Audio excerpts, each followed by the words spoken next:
Great. I would love to welcome all of you here today. To those of you in the Americas, I welcome you with a good morning. And to those in Europe and the Middle East, a good afternoon. And to those in Asia, a good evening.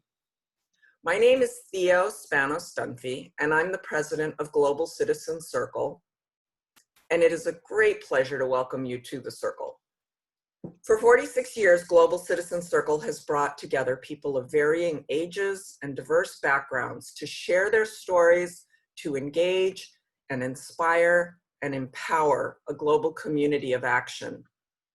Today, you'll hear from our moderator, Maria Hinojosa, and discussion leaders, Roger Paul and Andrea Jenkins, about their experiences confronting and overcoming challenges in a world that hasn't always listened to their stories, understood them, and helped to amplify them.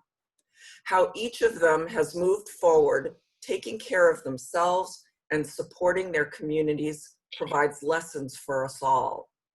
Many of you who've joined us today in conversation have similar stories and experiences that have informed your way of living and acting in times that demand strength, perseverance, and compassion. We hope that after we hear from our discussion leaders, you'll share your stories and questions with us as well. By listening and learning from each other, we can all move forward with more confidence and assurance that we can make a difference in our communities, our nation, and our world with the support of a global community of family, friends, entrepreneurs, academics, activists, and leaders. Now I'd like to thank our partners, Southern New Hampshire University, where Global Citizen Circle has a home, and Social Change Initiative in Belfast, Northern Ireland. It's with their support that we're able to do what we've always done, and to do it in new and different ways. I especially want to acknowledge Southern New Hampshire University's Office of Alumni Affairs, Christy Durrett and Ali Snell, who worked with us to reach out to Andrea Jenkins, a SNU alum of the master's program in Community Economic Development. I'd also like to take a moment to acknowledge that this program originates on land which is the traditional ancestral homeland of the Abenaki, the Pennacook, and the Wabanaki peoples, past and present. Global Citizen Circle acknowledges and honors with gratitude the land and waterways and the people who have stewarded it throughout the generations. Now, before we get started, I'll explain a little bit about the format. We'll hear from Maria, Roger, and Andrea, who will begin the conversation, but then we'll move to you who have joined us here today in dialogue. And if you have a question or a comment to share, please indicate it in the chat box, and we'll try to get to as many of you as we can. And we're so appreciative of the help of Jane Moorer of Southern New Hampshire University, who'll follow the chat, and she'll let Maria know who'd like to speak. And we ask that when you're called on that you say your name and where you're from, and keep your question or comment brief so that we can hear from as many people as possible. Okay, so moving ahead, I'd like to introduce our moderator today, Maria Hinojosa. We are thrilled that she's here with us to facilitate this conversation. Many of you probably already know Maria and the great work she's done as a journalist for over 30 years. As you may have seen in her bio, she is an award-winning journalist whose work includes reporting for PBS, CBS, WNBC, CNN, NPR, and anchoring the Emmy Award-winning talk show from WGBH, Maria Hinojosa One-on-One. 10 years ago, she created Futuro Media, an independent nonprofit newsroom based in Harlem with a mission to create multimedia content from a POC perspective. At Futuro Media, Maria continues to bring attention to experiences and points of view that are often overlooked or underrepresented in mainstream media, and she delves into authentic and nuanced stories. So you can probably tell why we think she's just the perfect person to help us facilitate the Circle conversation today. While Maria has brought so many other individual stories to the forefront, she's now also sharing her own story in her new book, Once I Was You, a memoir of love and hate in a torn America. In the book, Maria shares her intimate experience growing up Mexican American on the south side of Chicago and documenting the immigration detention camps for news outlets that often challenged her work. In the publisher's write-up, the book is described as an urgent call to fellow Americans to open their eyes to the immigration crisis and understand that it affects us all. I can't wait to read it. And it's due to be released September 15th, but you can pre-order it now. And if you would like, we've put the link to the book in the chat. I also can't wait to start this conversation with Maria, Roger, and Andrea. So I'm going to stop talking now, and I'm going to turn over that virtual mic to Maria to get the circle rolling.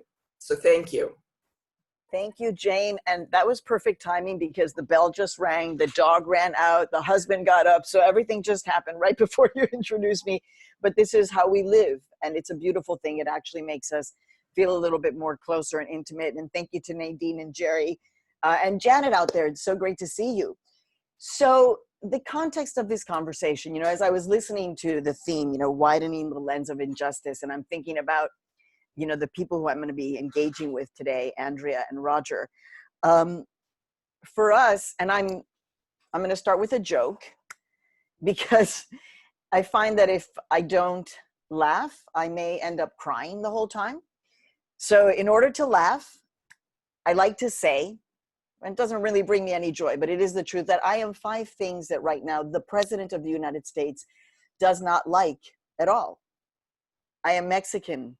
I'm an immigrant, I'm a journalist, I'm a woman, and I'm flat-chested. Now you all are probably like, oh my God, but laugh, enjoy it, it's funny. I make a joke out of it.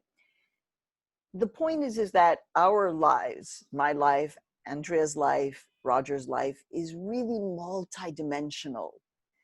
So for us, the question of injustice really is, it hits us on many different levels, right? For me, it hits the fact that I am a journalist, I'm an immigrant, I'm a woman, but we are multiple in our identities. And I think part of, for me, the conversation and why I wanted to speak with you is because one of the central battles that we have, I think, is invisibility. Others telling our story for us. That's why I formed my own journalism company, to be able to tell and help tell and elevate these stories. Because in the mainstream media, oftentimes we're looked at with some kind of, a lens, like, who are these people? As opposed to a dialogue and saying, we are you and you are me. So I am very, very honored to participate in a conversation of mutual respect and dialogue. And as Andrea said at the beginning, to me, this dialogue is really an act of democracy. It's an act on many levels: love, communication, community, international, border crossers. But in its core, I hope it is an act of democracy. Because our democracy and democracy around the world is in peril. And I'm sure that, like me, Andrea and Roger wake up many times and think, is my life in danger because of who I am? An Indigenous person, an immigrant, a trans woman, a Black woman, a politician, an activist?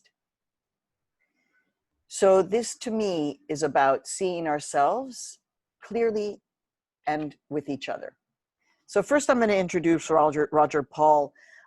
Roger, to me, is so many things. He's a professor, he's a historian, he's an activist, he's a storyteller. He was born in the Motacomicook Reservation in Maine and spends a lot of time educating people about the importance and presence of Indigenous peoples on this land. I believe I'm on Lenape land here in Manhattan.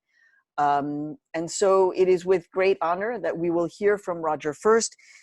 Andrea Jenkins, who will be speaking afterwards, is an economic development analyst who's done this much of her life. Now is vice president of the fabulous Minneapolis City Council. I say fabulous because it's really a great expression of democracy if you can ever get a chance to look at the Minneapolis City Council. And it so happens she is the first transgender city council member in that city. So we are very honored to be hearing from both of them. First, Roger will speak for 5 minutes, and then I'll have a brief Q&A with Andrea to tell her story, and then we'll open it up to the questioners. So I hand it over with much respect to Roger Paul.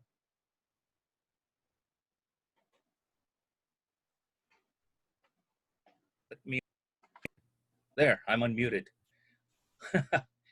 Can everyone hear me, I hope? Good.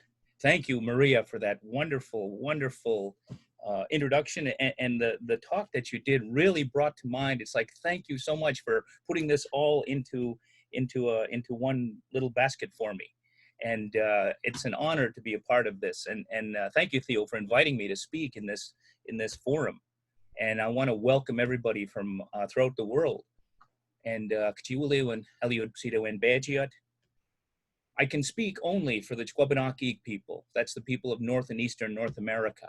I can't speak for the so-called tribes that everyone says. We're all many cultures and many peoples. We're contrary to the understanding of North Americans today, we're not all one people.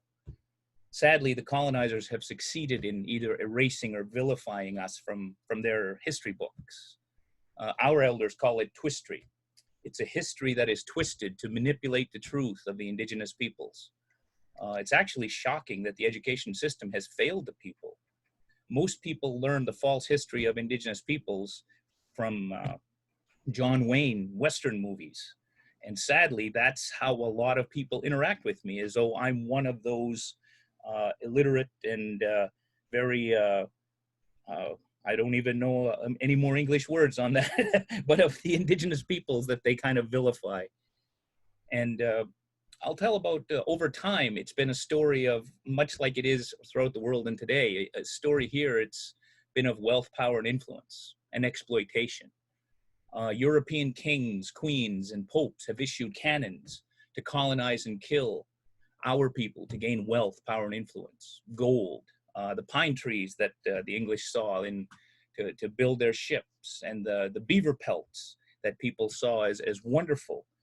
The French and the English that had fought for years before landing on our shores found the beaver pelts here to be wonderful, because they were amazed at how the pelts of beaver were waterproof, that they could make clothing out of these pelts and the water would run right off. And they wondered why our people wore beaver pelts a lot of times in the bad weather. This was something that got exploited almost to the point of extinction. And a lot of the colonizers that came wanted the farmland. They colonized our homeland.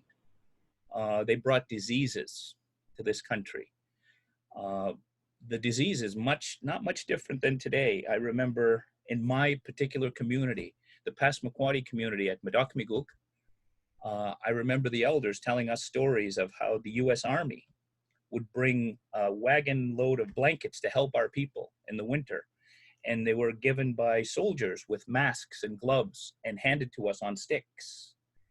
And yet in the Twistry books is written that they were inadvertently infested with smallpox. Well, our people dealt with that. My particular people in my community dealt with that. Among others, there were many others, but I can speak for my community that we realized quickly what had been done to us. And we ended up, our ancestors, the ones that knew that they were infected, went to an island about 2 miles away in the middle of the lake, knowing they had to separate themselves and social distance themselves from us. And they went there to stay until they got better. These people didn't get better. A lot of them, well, all of them died there. And we do honor them. The island is a sacred island to us now because the sacrifices that those people made is the reason that I'm here today. The reason that my people are still here today. There are still Passamaquoddy people today because they knew what needed to be done for the community.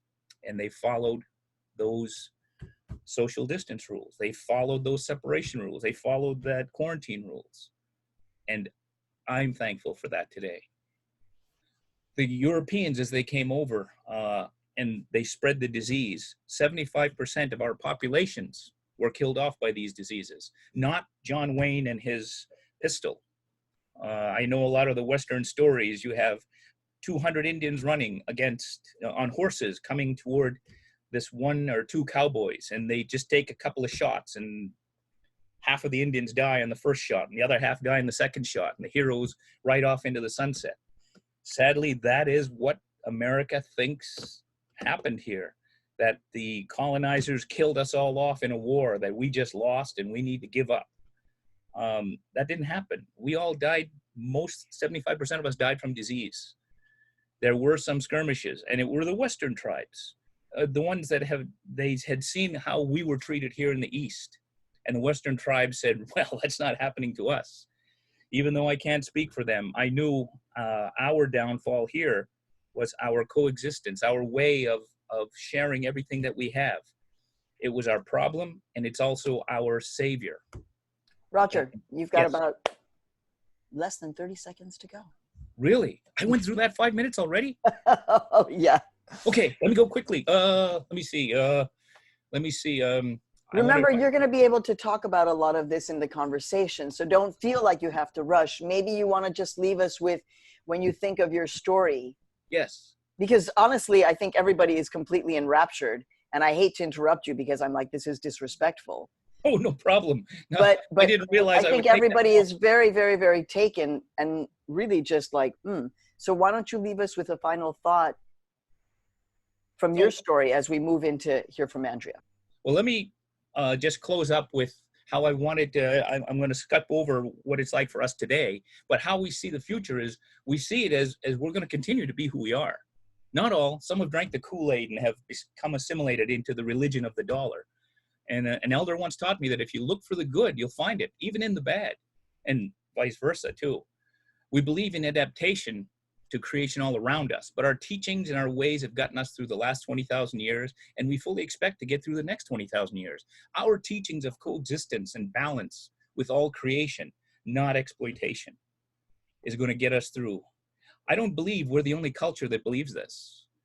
I do believe dominant American culture will drown in its own greed. And just as always, we and our people will still be here to teach them how to survive once again.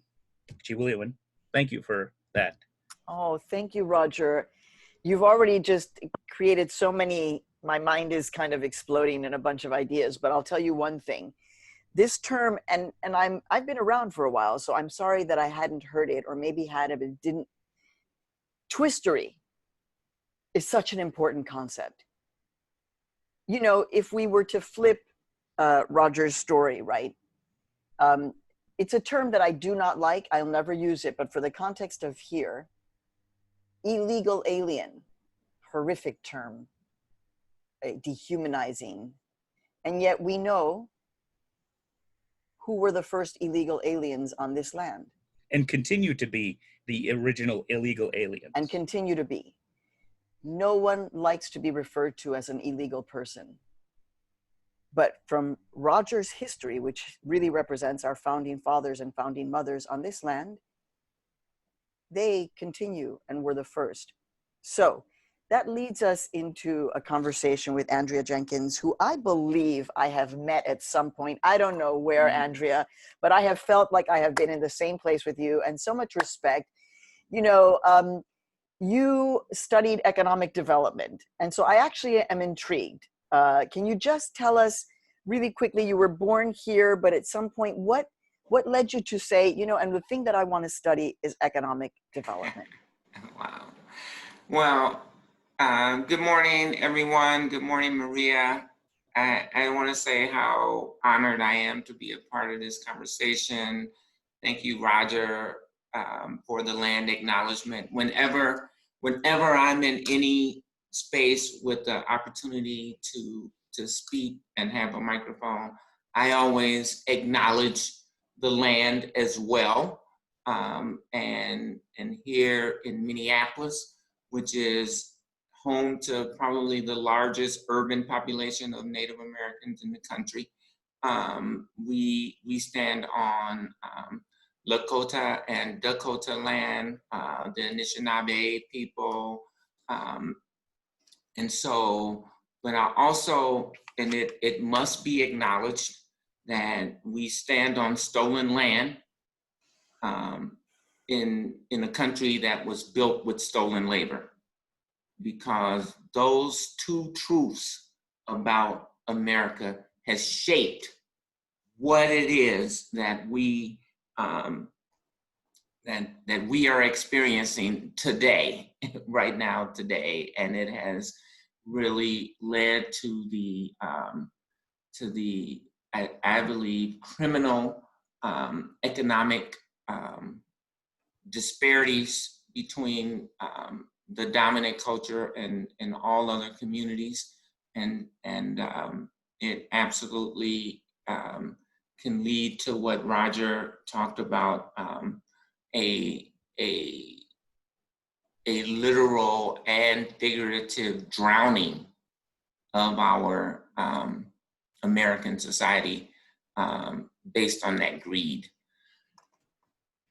Community economic development is really the study of social movements and how to build communities in ways that restore the dignity, the agency, and I think the resiliency of communities. It grew out of the civil rights movement as a study and as a sort of movement, as a response to, and it's really interesting that we're in this moment right now, but it was really a response to the riots of the 60s. And, you know, I think corporations, foundations were sort of trying to develop a method to partially rebuild communities, because it was never really a full faith effort per se, but it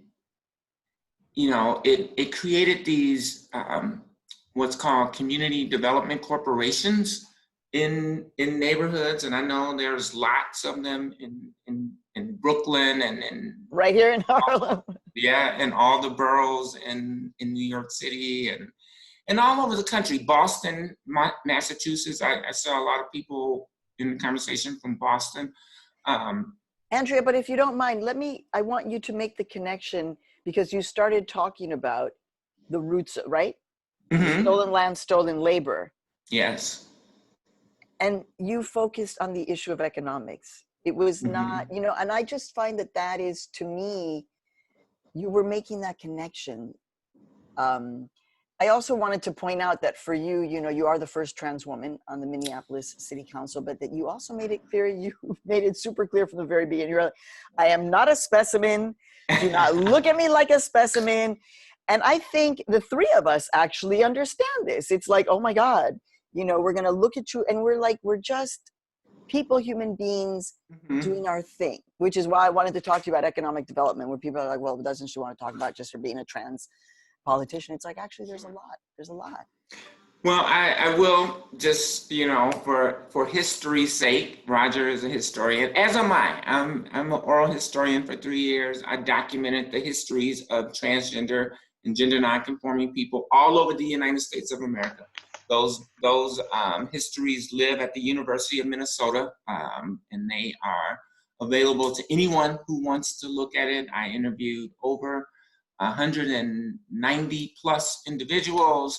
They're fascinating stories. They're on video, they're on audio, et cetera, et cetera. Economics is important, Maria, because of, the reality of America that was built on, again, stolen land and stolen labor. And, America would not be what it is without the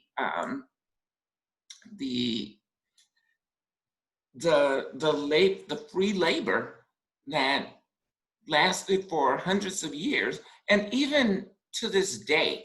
I mean, because if you watch the documentary, The 13th Amendment, slavery hasn't ended. The 13th Amendment says that slavery is illegal unless you are convicted of a crime and, serving time in penitentiary. And so people, and we have more people in prison now than slaves during the height of slavery. And the those fastest people, growing prison population is women. absolutely. Women of color, Native and Black women, and Latino women are being incarcerated at astronomical rates. And so, I think it's important in this capitalistic society, and we haven't come up with another method. And so everybody needs to be on equal footing, and we know that is not the case. So community economic development is about how do we build wealth in our communities? How do we create sustainable communities? The reason why schools are really bad in poor neighborhoods is because our whole system is built on property taxes. And if you live in a low income and you have low income, that reflects in your community. So what you're basically saying is the lens, the conversation here is widening the lens. So I want you to share your final thoughts, Andrea, about that notion of widening the lens of injustice and how you react to that notion. Yeah, a lot of people right now around the world are marching about police violence. I believe that economic violence is as harmful, as destructive, as painful, emotionally and physically. And when I say physically, if you don't have resources in this country, you don't go to the doctor. You can't go to the doctor because we don't have universal health care. The only reason why we don't have universal health care, because corporations know that it would be much more cost effective for them to have universal health care. But we have Black and brown and indigenous people in this country, and the broader society does not care about us and doesn't want us to have that level of healthcare. So unlike every other quote civilized nation in the world, we don't have nationalized healthcare. And I believe it's only because we have a diverse society that includes Black, brown, and indigenous people. And that brings us right to full circle from, thank you, Andrea. Or should I call you Vice President? Because you're Vice President. Call me Andrea. She is Vice President of the Minneapolis City Council. All right. Can I clarify one thing? Yes, love. Because you mentioned I was the first Black trans woman elected to the city council in Minneapolis, and that is true. But actually, it's the entirety of the United States. So we want to widen the lens, right? So people understand that my community doesn't have access to these seats of power. And so, it's not necessarily a big deal to me, but it certainly does provide a model and a light, a guide. A light for Absolutely. someone to aspire to. Thank you so much for that, Andrea. We really appreciate that so much. Okay, so, and thank you, Roger, too. That was beautiful. Thank you to the both of you. Elizabeth Edwards, director of the Chandler Center of SNU, has a question for Andrea. I do, thank you. I'm Elizabeth Richards. I work at SNHU, and in addition to my professional work, which is all about engaging students in community and educating about social justice, I also do a lot in my community around professional development for other white people around racial justice. And Andrea, first, I'm so excited to be talking to you. I'm a big fan. And I love what you just said. I was thinking as you were earlier when Maria said, right, that you wanted to be really clear that you weren't a token. Of course, right? Understanding that everyone is a full and actualized human being. But I work with young adults, and what it means to see a queer person thriving, right? A queer person of color out in the world, right, representing her people, representing her city, is so meaningful. And I remember as a young gay person, looking to see if there were other people like me in positions of power, and feeling like when I saw that it meant that I could have, right, a fulfilling life too. When you're young, it can feel like you're the only one, and right, everybody's miserable and unhappy and being rejected by their families, and hopefully that's changing. But anyway, thank you. I wonder, what I was thinking about was, as a trans woman of color, your risk is greater, right? In fighting for what you believe in speaking your mind, in just living in the world, right? We know that Black trans women have some of the highest rates of violence in this country. How do you carry the weight of that and continue to fight for people who are marginalized, for people whose voices are silenced? And I guess what I'm hoping is that by hearing from you, that it will inspire the rest of us to keep fighting, even when it's somewhat hard, but not as hard as what you're dealing with. Yeah. Thank you so much. Wow. Thank you, Elizabeth, for those very, very, very generous and kind words. I'll start out by saying, go Penman, you know, way to go. For those who may not be familiar, that's the SNU, Southern New Hampshire mascot, the Penman. I didn't know that when I enrolled at the school, but I thought it was very appropriate because I am a writer, and I write poetry. You're absolutely right, Elizabeth, that you know, being a Black trans woman adds an extra layer of concern, you know, to being a politician. And it's not just because I'm, you know, speaking out or whatever, you know, the descriptors that you use, but you know, I'm literally, you know, raising people's taxes. You know, we're talking about my colleagues on the council. We're talking about defund the police, which is a conversation that a lot of people are really not that interested in having.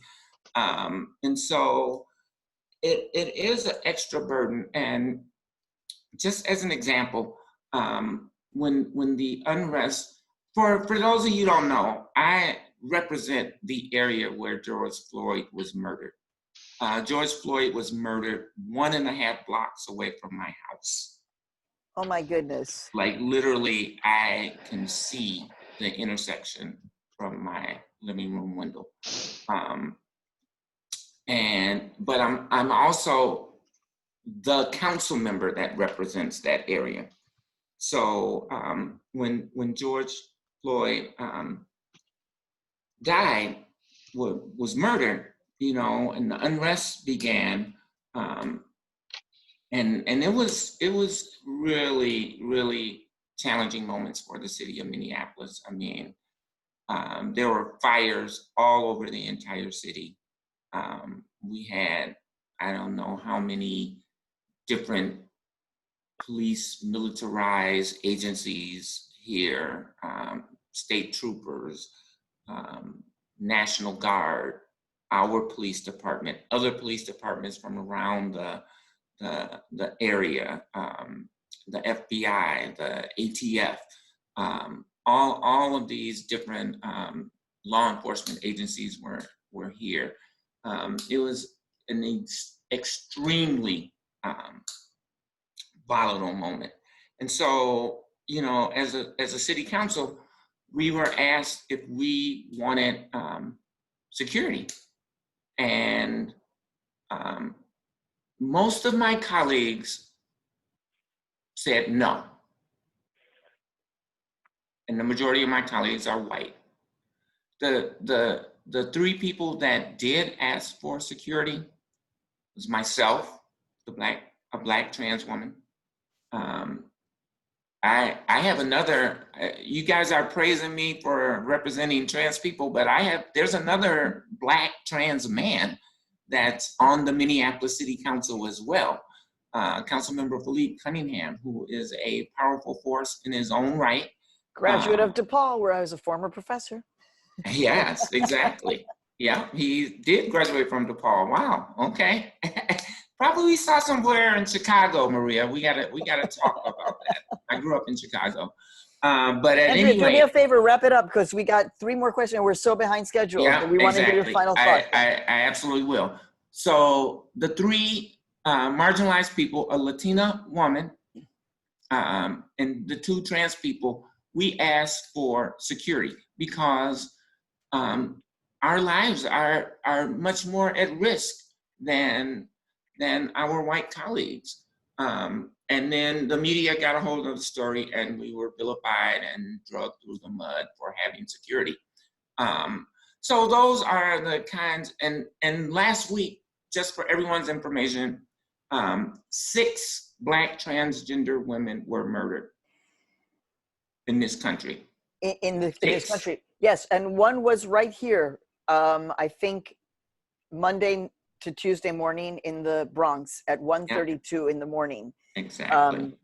Thank you, Andrea, for giving us that context and for understanding, right? When we are talking about widening the lens, trans people are at the front of that lens and losing their lives. So thank you for that. They're also at the front of this movement.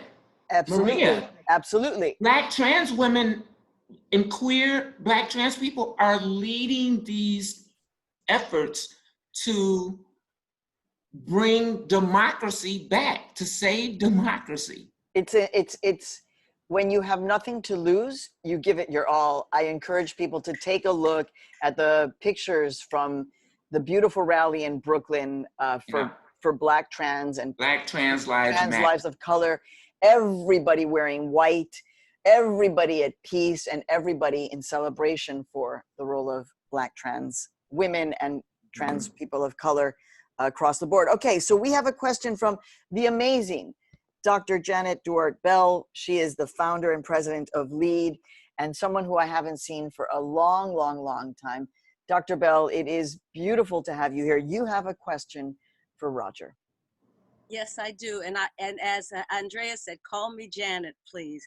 It is so wonderful to be in this circle again. I want to thank the people of the Global Citizen Circle for many things, but also for bringing Maria Hinojosa and I together again. The question that I have for Roger, I will say that the background is that people are talking about slavery as America's original sin. And I remind them that genocide of Native peoples was America's original sin.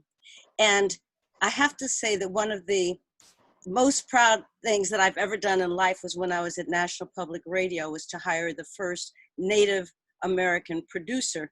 But like you said, she had the burden of people expecting her to speak for all Native people, and Native people are diverse, and you've spoken eloquently to that. So the question I have, you said that talking about exploited to the point of extension, and I think that that's a powerful thing, because I think that if we believe, as I do, that all of our futures, all of our destinies are intertwined, that as we exploit people, that we are exploiting ourselves. Majority culture doesn't entirely get it, but some of these folks are getting it now. So my question for you, Roger, is how do we take advantage of this moment to talk about how, when we understand the exploitation of Native people, who, by the way, are not only being killed, but are being trafficked and things like that, it's today, but how do we take this moment to really ensure the understanding that we not only listen to the Native people who have the wisdom of the centuries of understanding what this country has done. And then the second part of that question is, some people say, don't tell me what I should do, but tell us what we should do. I like that. Thank you for that question. And thank you for reminding me about a lot of the exploitation that I have to say continues to go on with the missing and murdered, exploited Indian women. And since I can remember the colonists as they came and the way they treated not only the indigenous peoples, but the Africans that they would come and traffic, and they were not human. And even when they tried to be what they claimed to be considerate, the 1/5 law of 1/5 of a human to be able to vote, and with all people of the world, according to our teachings, we are actually children of the earth. And there's a lot of, I know the old Indian sayings, they say that we're all brothers and sisters. We truly believe in that. We truly believe that the earth is the giver of all life and continues to support us. And with that, we know of her as our mother. Not just humans, animals, birds, fish, trees, plants, everything that lives comes from her. And we understand it at the level of a spiritual connection between the sunlight meeting the earth and giving life to all of creation. Science has been able to back that and say that, well, there's a scientific action that causes life to happen. We need the sunlight. We need the nutrients from the sun to mix with the nutrients of the earth to make all life. And it's like, duh. My ancestors have been teaching us that for a while. And when we start to realize that, we realize how equal we all are. And when we start to understand that our people have survived on this continent for 20,000 years, not that story of we're supposed to have walked here on the top of mountains from Mongolia and went to, Clovis, New Mexico. We dropped a fluted point and scattered all over North and South America from there. That's a cool story, and my elders got a kick out of it, and I'm sure it's true for a few people. Maybe none that I've met, but I'm sure that may have happened. My ancestors were a little bit more advanced. We wouldn't walk on the tops of mountains frozen with canoes on our backs, looking down at the ocean. We wouldn't have done that. We would probably just get in a canoe and just glide wherever we needed to go. And that's the story of our creation, how we came to be here. Now, that realization and that understanding, it actually led us to trouble whenever the Europeans came to colonize us. We opened everything up. We don't own our mother. We don't tell our mother what she can do or sell parts of her to others. That was never even in our concepts. And as we begin to realize that we were all in this together, and we are all together to help, and when we help each other as a community, much like how my people all survived, it's not because, well, we were also the romantic Indianization is that, oh, well, they all just gave to one another and they were all so egalitarian. Well, that's because that's how to survive. It's not because the fact that, we were always this way. I like to think we were, but the reality is that's how we survive. And that's how I see our future. That's how I see that we as a people, we need to understand our place in creation. We need to understand that we are not the top of the food chain or top of the power chain. Humans aren't really the ones. We, as a matter of fact, our stories tell us that we were made in the likeness of the bear. And as a matter of fact, we're a very insignificant part of life. Matter of fact, we are the children that can't seem to learn as humans. And it's the animals that understand better and that teach us. So a lot of the trees and the plants and the animals and the fish are here to teach us how to survive. And maybe we're the ones ruining it. And maybe that is one thing. I mean, Roger, Janet did say, tell us what to do, but maybe there is one thing that we can do, which is, very personally, I am a survivor of COVID. I right here is my little dog right behind me. He was at my side in this bed, in this room, where I was sick for 30 days. And the first thing that I was able to do after I came out of being sick was to walk to the park right in front where I live here in Harlem. And it was nature and the birds that have saved me, because they tie me back to my ancestors and to the circle of life. This notion of exploiting ourselves into extinction, I just want to make a comment on that, because right now, one of the things that Roger and Andrea have said is that it's always like it's going to happen to people over there. It's going to happen to a Black trans woman. It's going to happen to an indigenous person. It's going to happen to an immigrant.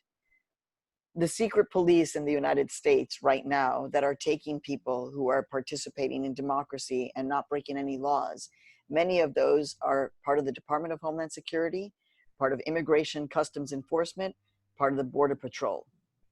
And now your lives have been touched by the immigration issue. And now you have to prove that you're an American citizen. How are you doing that? So the way in which the oppression is coming at us is also full force. Okay, we have a question from Mal Rothstein, founder of Learn What Matters. Mal.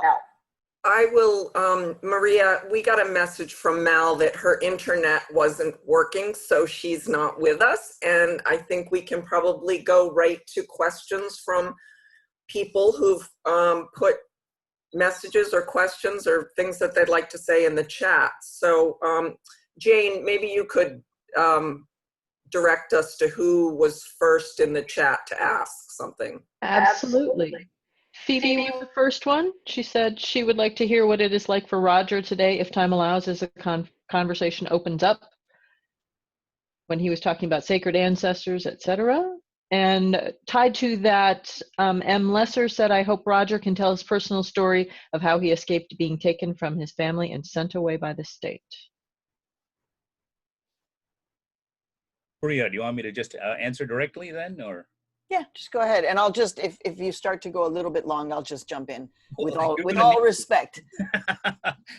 Well, just to kind of go, I'll go over a little bit of my lifetime, in my lifetime, what it was like for me. And as mentioned before, that you mentioned, I was born on an Indian reservation near the Canadian border here in Maine. And I remember as a child, I didn't learn to speak English until I was 5. And that's when the nuns required us to all learn English.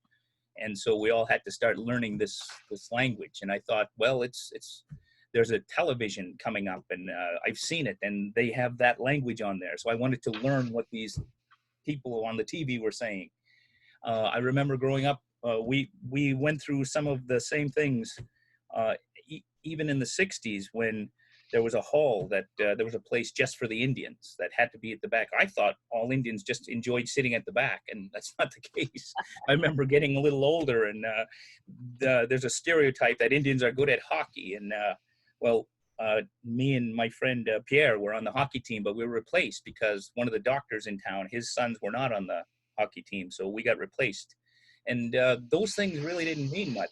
It wasn't until later I started seeing voting rights were given to Indians in federal elections in 1954, not until 1967 though in Maine, because they held out until the federal government forced them to allow Indians to vote in state elections. And I can remember in school a teacher telling me that he didn't know why we were even sent to school, because we couldn't learn anything. And the Indian agents that we had in our community, an Indian agent that every Indian community had, was a white person that you had to go to them to let them know what you needed to do, or if you needed to hunt. And it was up to that white person to, number one, decide whether you needed to hunt and to go with you so you didn't kill everything that you saw. And it was that treatment that I got growing up. Even in employment, when I was a young man trying to find employment, because our hunting laws were taken away, and all of the commodity foods they were supposed to give us were ended up sold to other communities, and we ended up having to fend for ourselves again, which wasn't bad, but we would hunt at night when the wardens wouldn't be around, and they wouldn't hire us. So the only place that would hire an Indian when I was growing up was the U.S. military. And I can remember, and that's one of the reasons why the military, the highest percentage of people in the military were Native communities. And of the Native communities, mine, Passamaquoddy, 40% of the men in our communities went into the military, because that's the only place that would hire Indian people. I mean, we think of the code talkers. The code talkers It was a secret for so long, but the reality is that there was an estimated over 160 languages used. Some are still classified. It was World War I and World War II. And one of the reasons that code talkers were used was because of the fact that our languages are what's called polysynthetic, and they don't have a specific syntactic pattern. Only 5% of the languages of the world have no specific syntactic pattern, like subject, object, verb, or subject, verb, object. Ours are very, I guess, not necessarily one syntax. And so these languages that were spoken, no one other linguist could decipher them because they didn't have a pattern. Only our people could decipher them amongst each other. So I like to sometimes be a little arrogant and say, you're welcome to the world for World War I and II, but the elder would be mad if he heard me say that.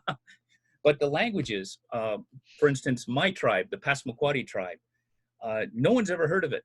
John Wayne hasn't mentioned it, so that's why the United States doesn't know about it. But most of all of the stereotypical American Indian words came from my tribe, like moose, wigwam, moccasin, tomahawk. All of those are from here. There's places like Connecticut, Quebec, Chesapeake. These are all language words from my community. And as they went westward, they were stereotypical English words. And you know, if you and your people were writing the history books, it would be a very different interpretation of what we saw. And maybe this notion of what Janet Bell raised, which is the original sin of genocide. Thank you, Janet, for saying that. I think it allows us to understand the importance of Roger being here. So thank you to your ancestors for teaching us all how to survive in a pandemic, which we're now thousands and thousands or hundreds of years later, here we are. I just want to give an opportunity to another questioner. So Jane, if you want. Yep, I'm going to scroll back up and find that there was a longer one from Catherine. Catherine, if you'd like to read yours. It was at 10:35 in the chat, if you can find that, or I can read it for you, up to you. I'm Catherine. fine reading it. Can you hear me? Yes, thank you.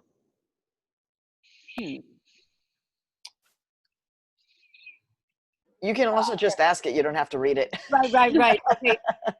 I had two questions, but they're big questions, so maybe I only have time for one, which is how can we convince the dominators, the dominating people, mostly people who are white, that they will gain from the freedom of all human beings? And I mentioned specifically those marginalized people who've suffered from hunger, lack of access to health care, and want. And secondly,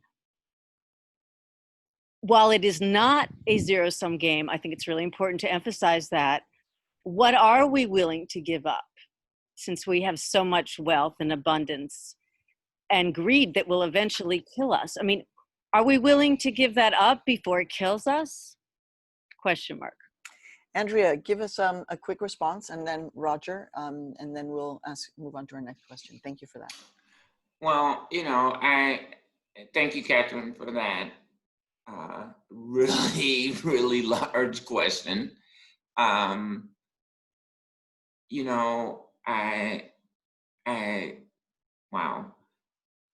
How do I respond? What do we give up? I mean, I guess Frederick Douglass, said, power concedes nothing without struggle. So I think we, more than any time in American history, are seeing that struggle playing out in our streets. And it has really shifted the conversation. I mean, the football club in Washington finally changed its name. I love that you call it a club, because I'm like, yeah, whatever it is. Whatever it is.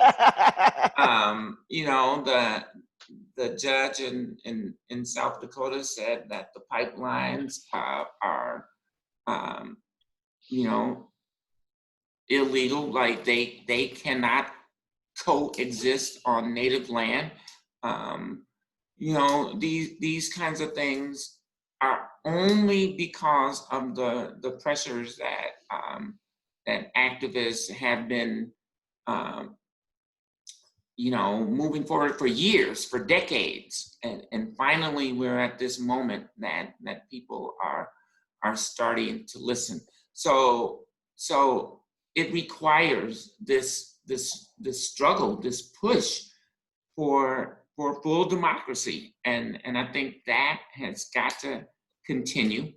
I see you have a follow-up about reparations, and as people may or may not know, but the bill in the House of Representatives, HR 40, which has been languishing in the House of Representatives for about 40 years, dealing with the question of reparations. And reparations actually has been discussed in the United States halls of power since the end of slavery, and actually reparations were paid to slave holders. They got reparations because they lost their slaves, but there has been no acknowledgement, no payment to African Americans for all of the labor that has gone into building this country. So reparations has to be a part of the conversation moving forward. And I think what you're saying, Andrea, is hard because it means many people who are on this meeting, it really, how do you give up your power? That's where I was going, exactly. It's because it's not my answer. It's the dominant culture's answer. Right. So in some ways, the question should be kind of reframed. Reversed. And that question goes to the people who have power. So what are you going to do? Yeah. You know, I think I'm the only Latina who runs a nonprofit independent newsroom in the United States of America. And so my newsroom is people of color, including white folks. But we are hyper aware of every hire that we make has to be representative. And you know what? It's also the best journalism. So there's also just doing the right thing, which means great journalism. Roger, do you want to jump in on that huge question of what do we give up? What should we give up? Or do you want other people who have the power to ponder it themselves? I want to do quickly, first of all, thank Catherine for that question. That is exactly the question. And thank you so much. And I have a quick answer for that. The answer is simple. The problem is doing the answer is what is going to be hard. And you answered it. It's what are we prepared to give up? It's easy for us to be able to stop the rich from doing this. And we're to blame, actually. If we cut off their profit margin, they will panic. We will have to put a net around Wall Street so that people won't jump to their deaths because they lost $1 million. And so that is where it hurts them the most, is in the pocketbook. The problem is, we're the ones that put it there. I myself am guilty of having a retirement fund. And my retirement fund gets ended up on Wall Street, and it gets invested, and it gets made money for everyone else. And the stock market, as much as I look and laugh and say, those poor rich guys, that's my retirement too going down. Even though I think, well, I'd rather not contribute to it. But then again, some of the laws that they've made, we have to contribute to something. And where I work, and many of the places like that, we're the ones that need to make that decision within ourselves. I want to tell a quick story about how it has been done in the past. I can remember when I was in school, they were talking about this Great Depression, and during this time of the Great Depression, and I had to go home and ask my family how they survived the Great Depression. And so living on an Indian reservation, I went home and I asked my family about how did we survive on this Great Depression. And I remember my aunts and uncles and even my grandmother looking at me like, depression? What's the depression? And they had absolutely no idea what this was. And I said, well, it was the time when there was no food and people couldn't work and people had no way to get food and clothing. And they were thinking, I said, we don't ever remember that. And it didn't dawn on me until later on in life, believe it or not, after I finally got into college, I started to realize, wait a minute, we were a sustenance-based economy. We weren't a capitalistic economy on the reservation. We survived on the food that we would hunt and fish. We survived on our own sustenance. And none of my people ever experienced this Great Depression. Only the ones that had to work to buy food to survive. Those were the ones that really suffered. My people just looked and said, oh, those poor people. They must be having a hard time because they have to depend on others for their food. Now, I didn't realize that until later in life, but the answer is simple. We just need to go back to that sustenance-based economy. Doing it is probably going to be next to impossible. But it's a concept, and capitalism. I mean, does it work? What is this boom and bust? It doesn't have to be that way. I had a dream, I'm just going to tell you, or maybe it was happening when I was meditating, I don't know. And I just thought, well, what would happen if the person who's in office is not reelected, and all of a sudden, in terms of the pandemic, there was a plan that just said, and guess what? Actually, we're going to close down the entire country for 3 months or 4 months, and everybody's going to get a check in the mail. You're not going to have to worry. You're going to be able to pay your rent, but everybody's got to stay inside. What would happen if we actually had somebody who had big thinking possibility, ultimately to save lives? I don't think we have that right here, but a girl can dream. We have another question, Jane. We have got such little time left. We've only got 7 minutes left before we wrap up. All right. Oh, Catherine had another one. Catherine, did we get to the other part of yours? You had a second one. Let's see. She said for Andrea, it is inspiring to see trans folks in leadership positions in local government. You are awesome. Thinking beyond government, what will it take for institutions like corporations, nonprofit organizations, and universities to name trans folks to leadership positions? Do you have any suggestions for those on this call representing those levels of power? Yes, do it. Like, that's what you got. You just got to do it. And trans people are brilliant.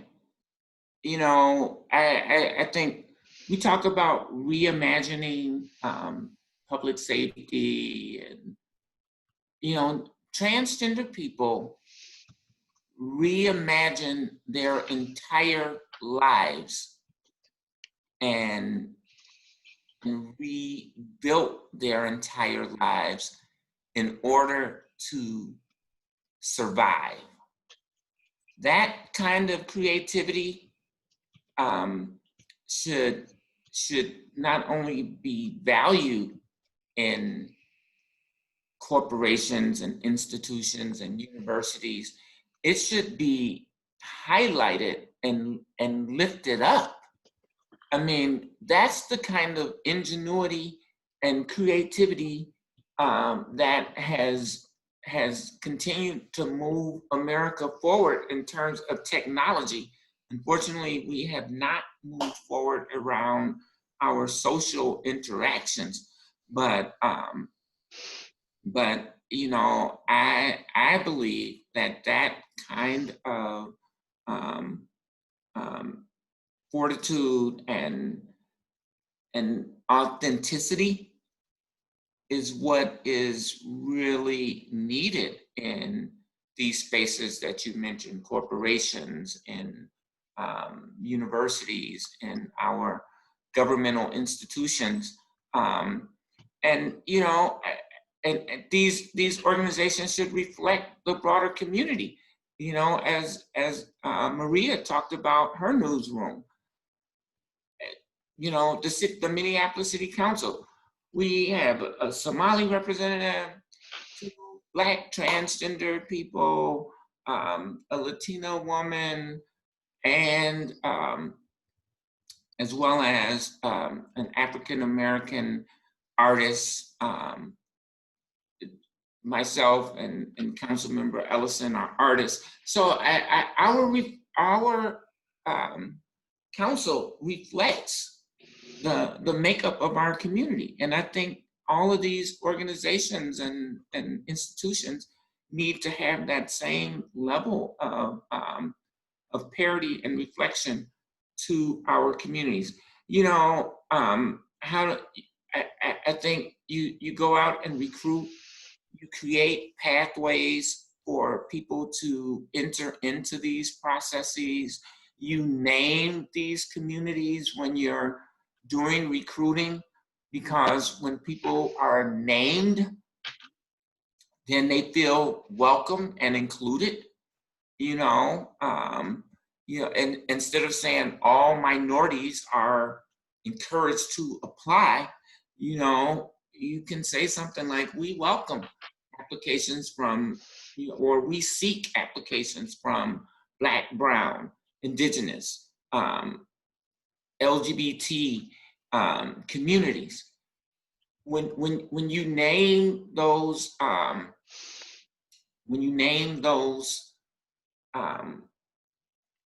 desires, then people will respond. So there are a couple of words that are, I don't like the word ban, but there are a couple of words that are actually banned in my newsroom. One of them is minority. I don't like that word either. Never use the term. The other one is illegal. Mm-hmm. But I do want to thank you, Andrea, and I think everybody is so appreciative of you and Roger in the sense of helping to reframe in multiple ways. You have given us a lot to think about. You're so right. Trans people are the original liberation dreamers, like Harriet Tubman. Dreamers of liberation, dreamers of things that we can't even imagine, are trans people. So I am so thankful for everybody who is on this meeting, because you will never think of a trans person in the same way ever again. All right, well, let's see. I don't know, do you want me to take one last question, Jane? What do you want? We do have 2. Naomi's has been waiting a little bit. What alternatives do poor people in wealthy communities have for building wealth, since property tax, home ownership, and businesses are the measurements of wealth? Thus, our voices are not heard and our investments in building community are overlooked or erased. And do you want to give us the second question too, and then they can just comment on both? And that way. This one was from Joel Freiberger. In lieu of his question, he says to Roger, I would love to hear more of the true, authentic history of your people. And you've got 3 minutes each to answer those. Why don't you go first, Roger? Oh, okay. I'm going to leave that wealth question up to you, Andrea, because I have no idea how to gain wealth or take care of it. That's a concept that, well, my wife and family can prove that, no, I know nothing about that. And but as far as my people, I'm sorry. Could you, Jane, re-say that question again? It was kind of like, what is, tell us more about your life. So it's like, we're very enthralled by your storytelling. So why don't you tell a story that kind of captures your life that you can leave us with? Well, I'm going to tell one that I usually tell with my friend Mishi Lesser, Dr. Mishi Lesser, is when I was younger. I was born on the reservation. Of course, we didn't have doctors. I was born there, and my mom died 6 days later from childbirth, and I was the youngest of 14. And my dad was alive, but knew that children would be taken, especially since the authorities knew that they had no mother. They felt that fathers couldn't raise children. So these kids would be taken. 2 of my brothers and 1 of my older sisters had already been taken to the residential schools to be civilized. And us younger ones were then shuttled.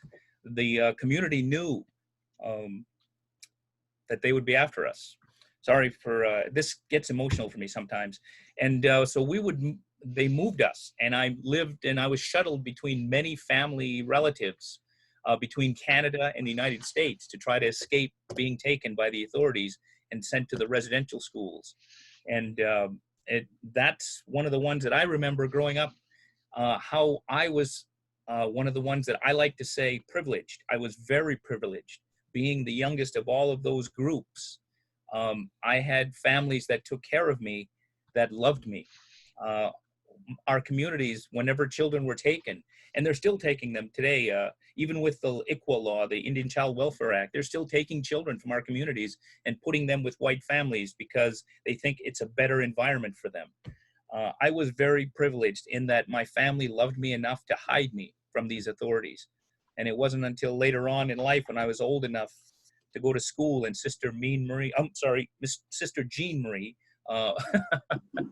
would try to teach me, and she I remember was not very supportive of the way that we lived. So we ended up having to move back to the United States, and then I lived with older sisters and aunts and uncles.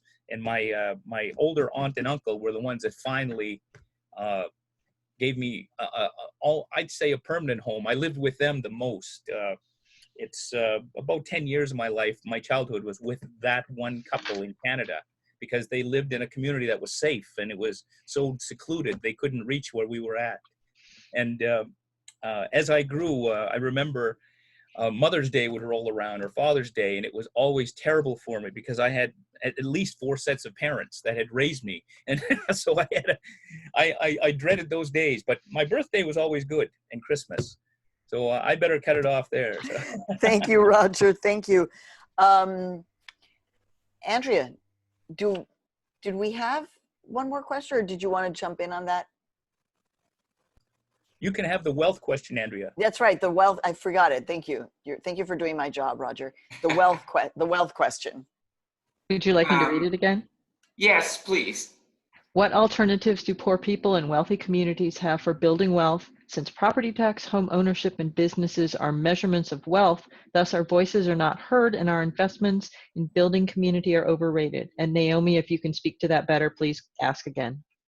Yes, I live in Venice, California, which is the first intentional Black community on the West Coast. We were relegated to an area that was restricted covenant in the early 1900s. The area is now being gentrified by developers, architects, and rich people moving in, taking land, property.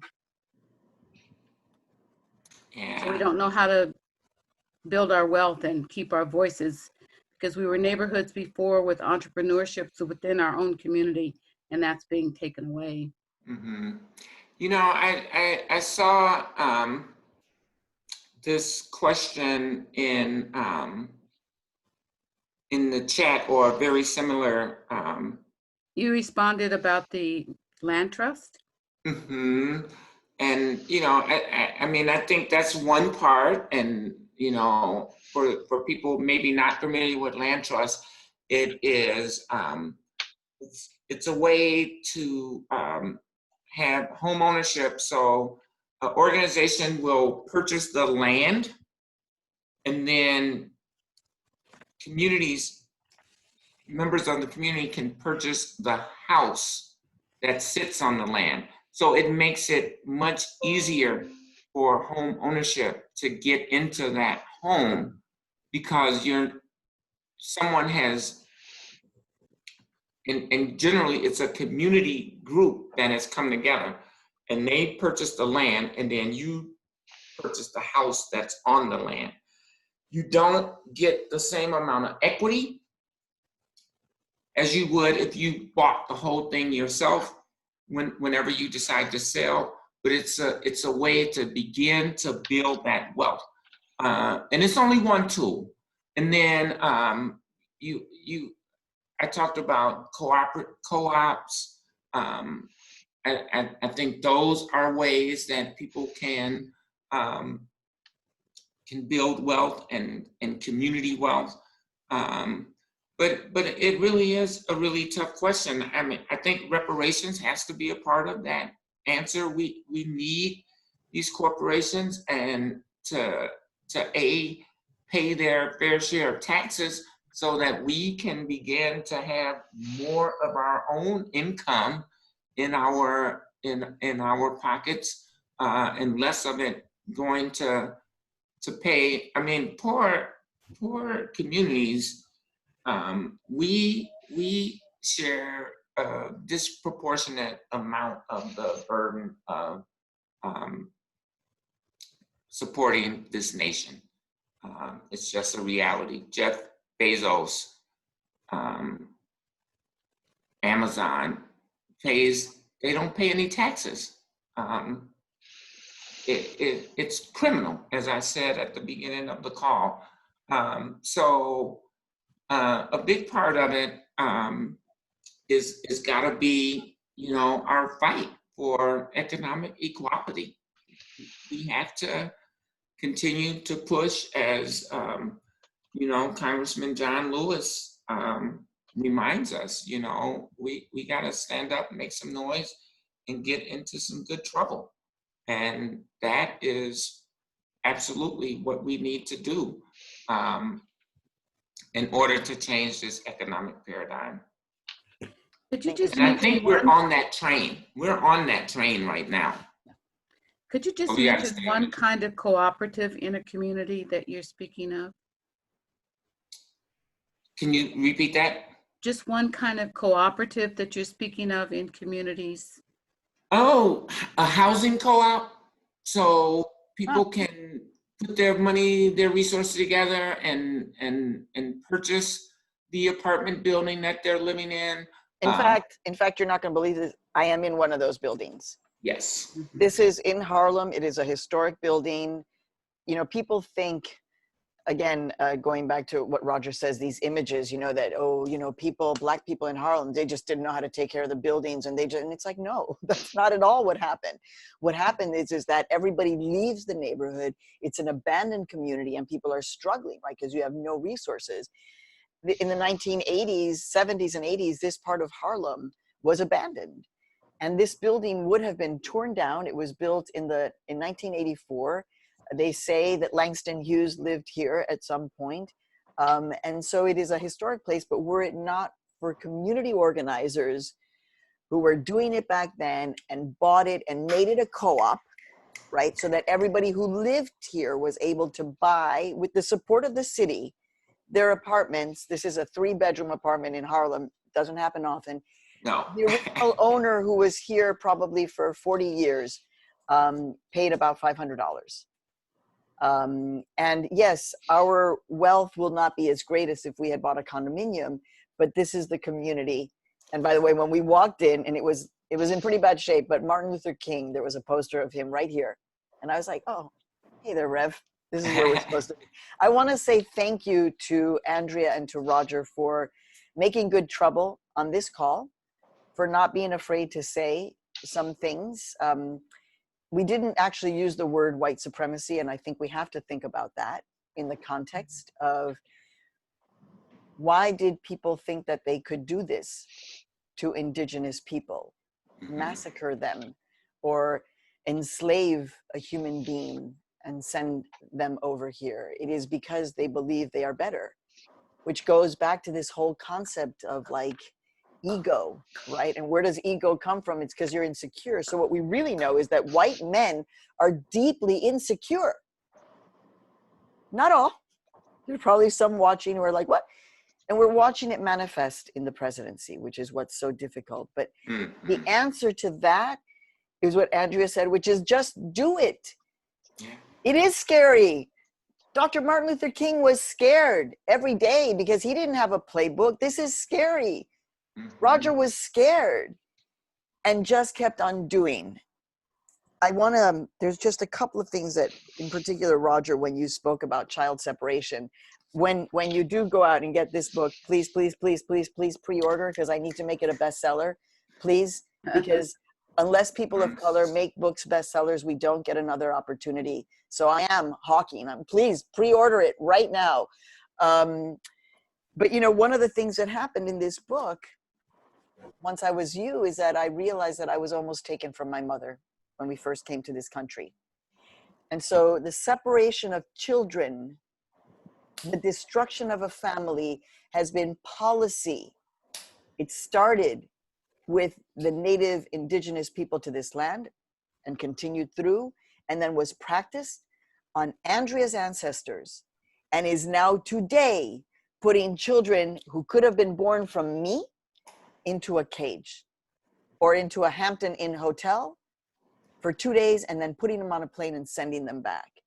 So please, we need to make the connections of what's happening, because we have to. The question of what can we do, I think Roger, myself, and Andrea would like to flip that question and ask you to ponder, what can you do? What can you do? And oftentimes people always ask, I'm sure the three of us, it's like, well, tell us what to do. And it's actually, you need to do some deep thinking and get in touch, because you may actually know what you have to do. You may. And again, it's scary. We're all scared all the time, all the time. But we just have to do. So thank you so much for letting us share in this time with you all over the world. Thank you, Theo. Thank you, Nadine. Thank you, Roger. Thank you, Jane. Thank you, Andrea. I am so thankful to start my day like this today.